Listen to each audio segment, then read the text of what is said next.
Je voudrais, à mon nom propre, m'adresser au directeur général entrant, Monsieur Waly Diouf Bodian,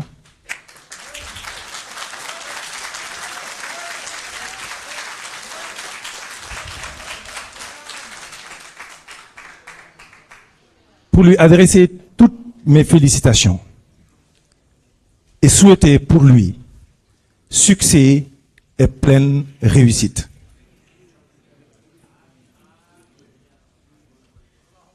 Pour avoir eu l'honneur et le bonheur de bénéficier de la confiance de son Excellence le Président Bassirou Diomaye Diakhar Faye,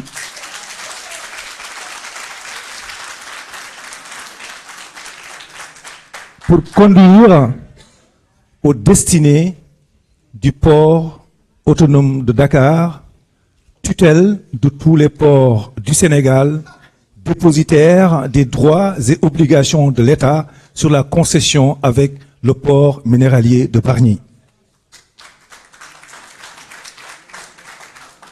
C'est une très, très grande marque de confiance.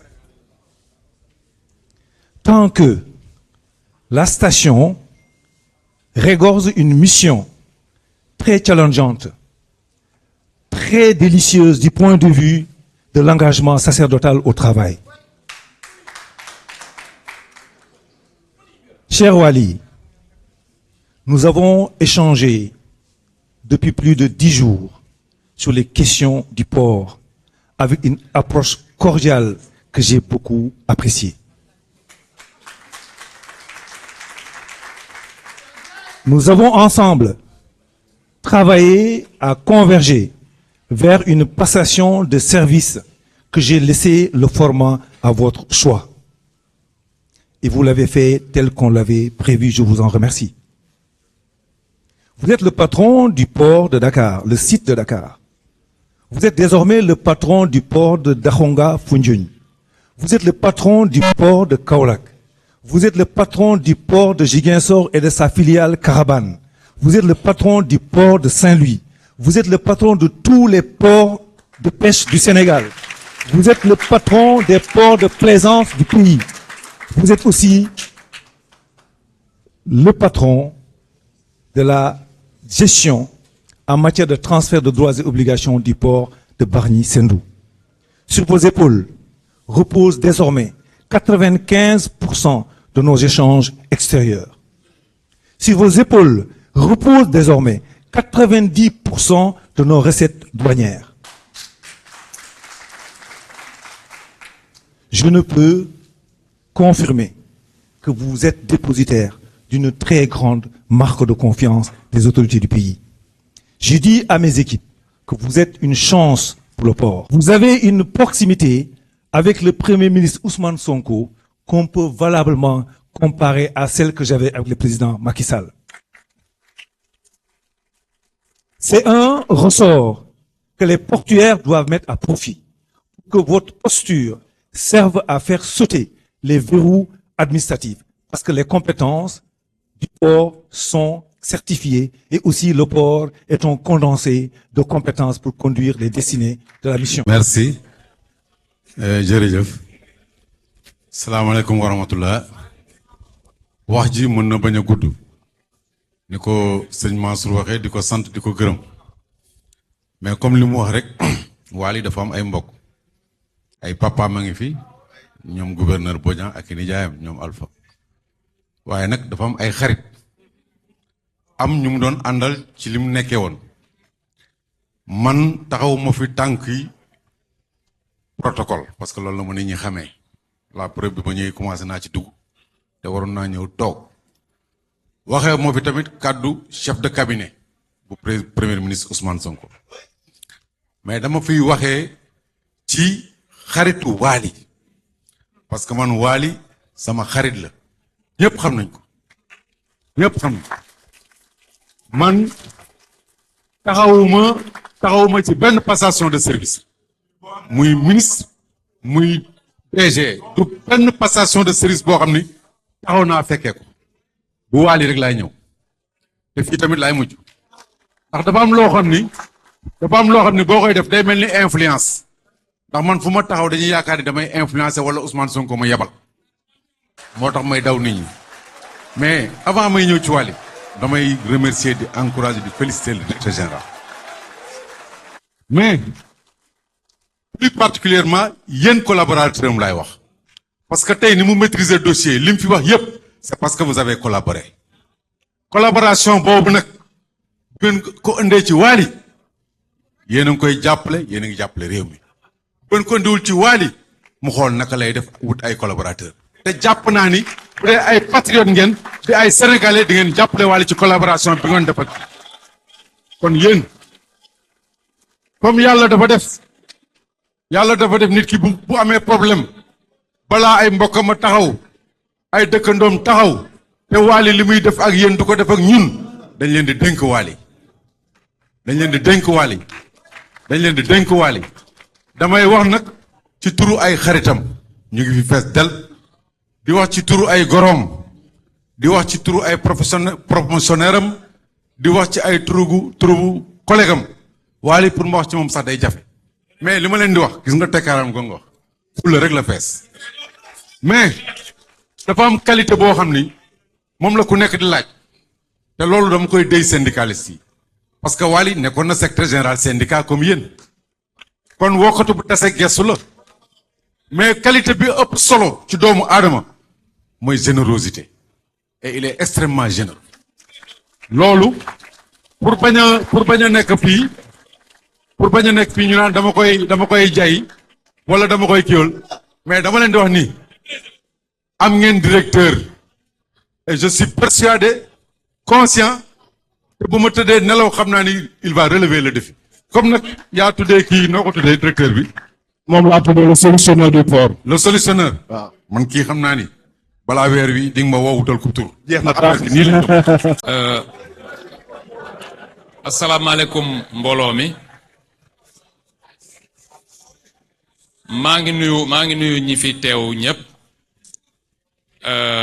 di jéggalu ci xaar bi ndax xaar bi yàgg na on vous avait demandé d'être là à 17h nous sommes presque à 21h je vais donc tout faire pour être le plus concis que possible su ma santee yàlla ba pare damay remercier son excellence monsieur le président de la République et monsieur le premier ministre qui pour la confiance qu'ils m'ont accordée en me missionnant pour conduire aux destinées du port autonome de Dakar qui est une structure importante. Je vais aussi associer aux remerciements et même les saluer le conseil d'administration du port qui va être la porte d'entrée avec à sa tête monsieur Moussa Sy. Je saluerai aussi le directeur sortant. Je reviendrai tout à l'heure sur lui. Je saluerai aussi tout le personnel. Le personnel et l'ensemble des acteurs portuaires. Je vais tout à l'heure m'essayer à une énumération. J'espère que je ne vais pas en oublier. Vous comprendrez que je ne suis pas du milieu. Moi, je viens du milieu de l'administration et de la fiscalité. Je remercie donc tous les agents du port, tous les acteurs, et je vais faire une mention spéciale à toutes ces personnes, tous les proches qui se sont déplacés.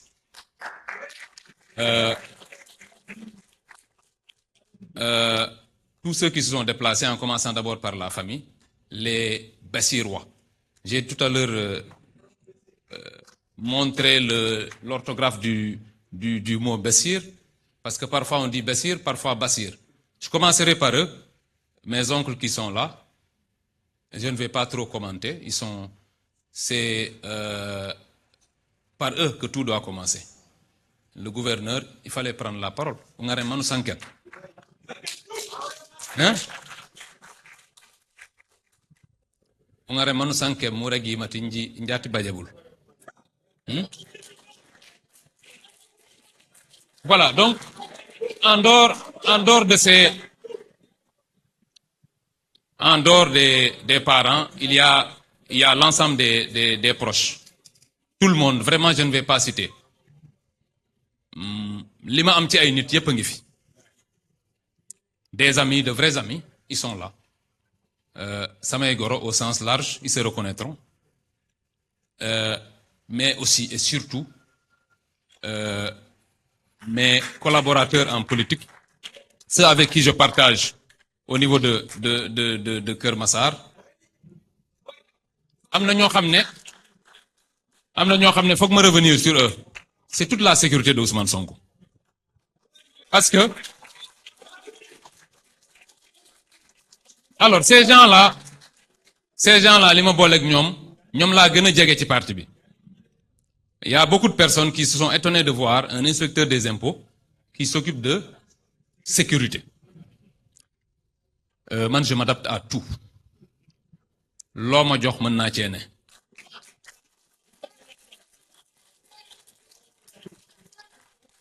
Je pense qu'aujourd'hui, quand on a fait 20 ans d'administration, 20 ans comme inspecteur des impôts, mën ngaa def lu ne. Mais nga nekk dans un parti, nga gérer uniquement la sécurité. Ça en dit long sur ce que je suis prêt à faire pour que le projet passe. Donc ñi ma ci gunge, ils sont là, c'est des anonymes, nit ñi xamuñu leen. Mais vraiment, ce sont ces gens-là qui ont porté le projet. Parce que Ousmane Sonko, bu fi nekkee ba tey, c'est parce qu'il avait une sécurité autour de lui. Affaire bi metti woon na trop. C'était la sécurité qui a tout encadré. J'en profite d'ailleurs pour dire que, monsieur le directeur général, on aurait pu choisir une autre photo de moi. Ça, c'est la photo quand j'avais des problèmes là. C'est chaque fois.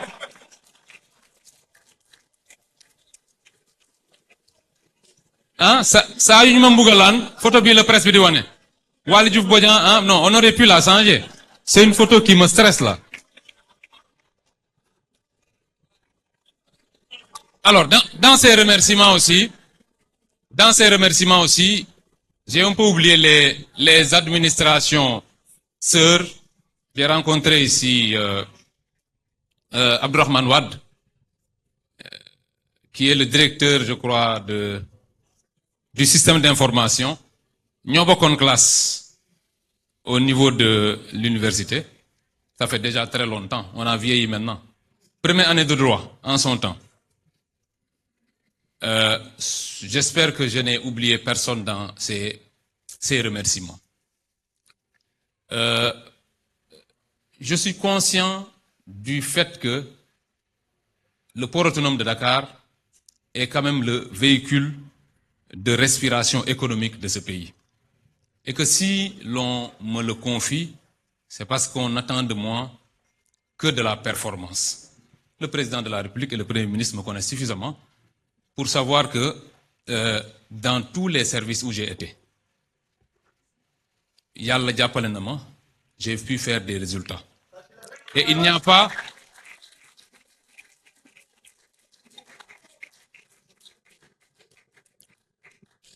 a pas de hasard. Le directeur tout à l'heure cité est revenu sur le chiffre d'affaires.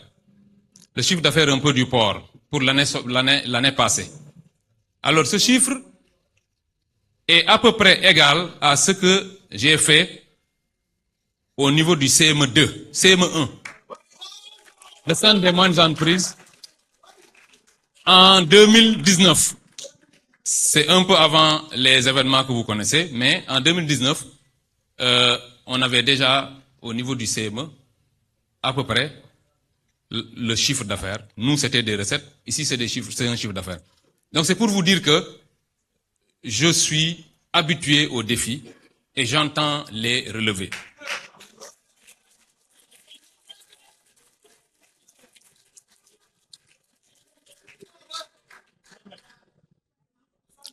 Mais ces défis, comme on dit, pour une structure comme le port, on ne peut les relever qu'avec une vision stratégique structurante, avec un personnel et des acteurs qui sont à la hauteur des enjeux.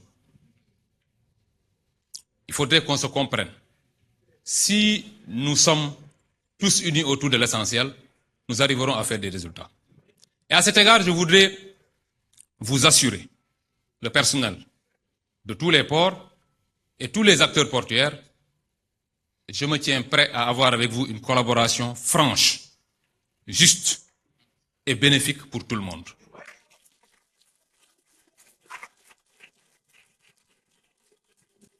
C'est cette collaboration qui va conditionner la réussite, non pas de Waly Diouf Bodian, mais c'est la réussite de tous les acteurs portuaires. Et après tout cela, ce sera la réussite du pays. Nous sommes des patriotes. Dëkk bi rek moo ñu ñor.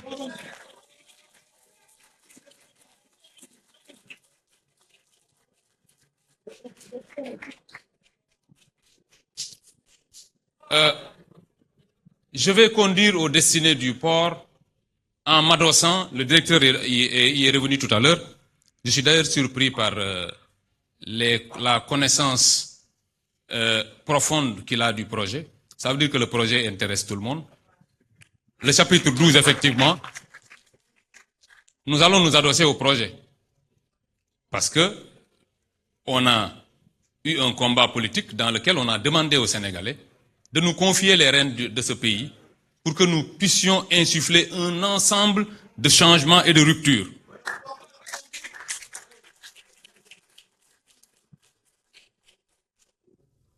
Le port, pour moi, ça va être dans cette même lancée. Nous n'allons pas être là juste pour changer des choses. Rien ne changera juste pour changer, non. Retenez bien cela. Rien ne changera juste pour changer.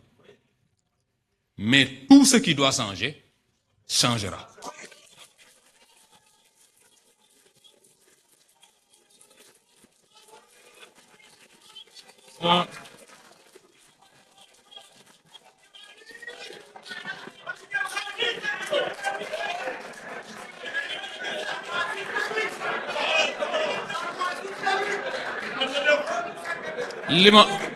li ma wax noonu bu ngeen ko déggee bu baax bu ngeen amee dégg-dégg mooy. ñu déglu. mooy lii ñu yor dañ ñu ko dénk rek. Le port autonome de Dakar n'est ni à Mountaga puisqu'il va le quitter, entre guillemets, ni à Waly Diouf Bodian. Ce n'est pas mon port à moi, c'est le port de tout le monde. Je disais à quelqu'un, un peu pour imager, benn xarit sama xarit bi may wax ne ma yàlla na yen bi oyof ma ne ko non port bi moo ko yenoo damay daanu.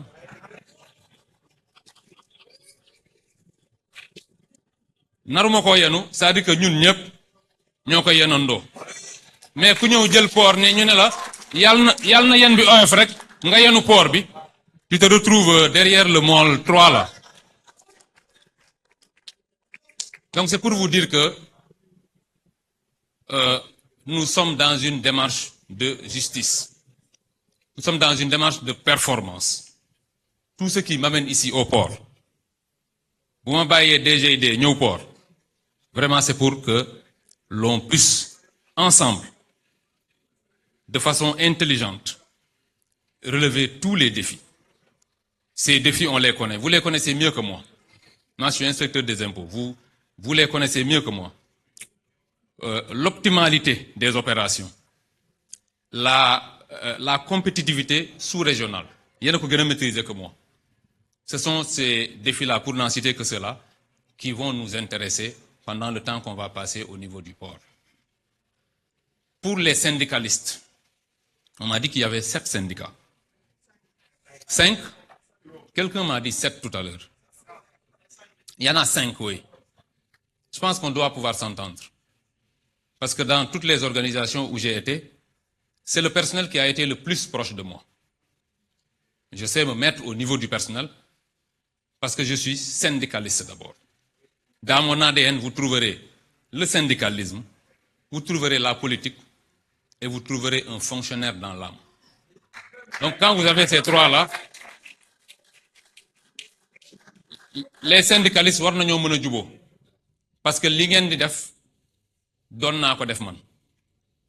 Je sais que dans toutes les organisations, toutes les visions stratégiques, plan beau mënti teg, si le personnel ne suit pas, ça ne marchera pas. Donc on commence d'abord par le personnel. Le personnel, je suis ouvert en tout cas à créer les conditions pour que vous puissiez travailler et réaliser des performances avec nous. Voilà, je ne veux pas être très très long. Je remercie encore une fois tous ceux qui ont bien voulu faire le déplacement. J'espère n'avoir oublié personne. Aziz, n'envoie pas de message, je ne t'ai pas oublié. À ma mère, à moi, parce que dans mon 7-5, oui, la présidente Aïda Mbodj, je me donne l'acte, parce que vous me nuez. Mon souvenir est le Marc Ousmane Sonko. Et vraiment, je suis très très honoré de vous avoir ici. Vous avez déjà pu m'accompagner lors de la campagne à Kermassar. Hein? J'en profite pour faire une marque. Voilà, à Kermassar, nous Doyen.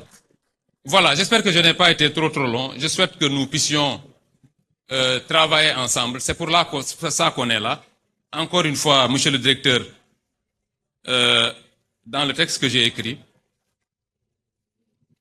j'ai tenu à vous rendre un hommage mérité. Parce que vous vous êtes mis